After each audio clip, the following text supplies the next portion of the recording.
Sementara itu, saudara, 2 orang warga di Desa Pucuk Alus Lemak, Kecamatan Payapakung, Aceh Utara, diinjak gajah liar saat berada di kebunnya di desa setempat.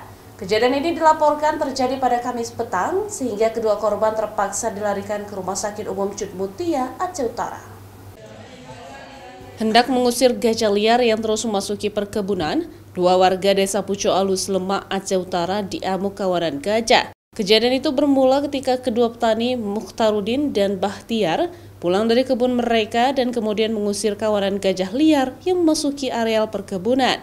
Setelah kawanan gajah lari, muncul 2 gajah liar lainnya dari belakang warga sehingga gajah tersebut menabrak korban.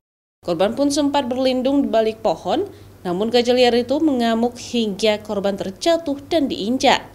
Kemudian warga sekitar yang melihat pun langsung mengevakuasi kedua korban dan langsung dilarikan ke Rumah Sakit Umum Cud Mutia, Aceh Utara guna mendapatkan perawatan. Akibatnya seorang korban mengalami sakit di bagian dada dan nyeri sehingga harus dirawat secara intensif. Sedangkan 1 korban lainnya hanya luka memar. Beruntung kedua korban stabil dan tidak mengalami luka di organ dalam.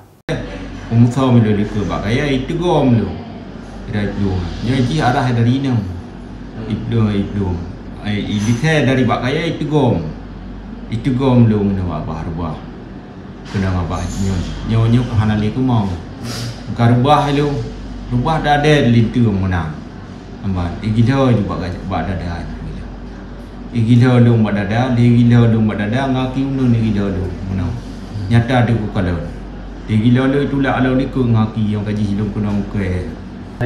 Untuk organ tubuhnya, pasien sudah dilakukan pemeriksaan foto ronsen. Dari pemeriksaan foto ronsennya masih dalam batas normal, tidak ada patah di tulang rusuknya, terus habis itu tidak ada kebocoran di paru-parunya. Ya, kendalanya nyeri dan masih kita evaluasi untuk nyerinya.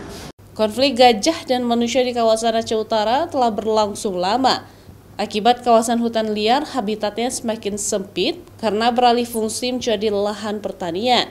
Warga pun berharap ada upaya serius dari pemerintah untuk mengatasi persoalan tersebut. Zikri Maulana, Kompas TV, Aceh Utara.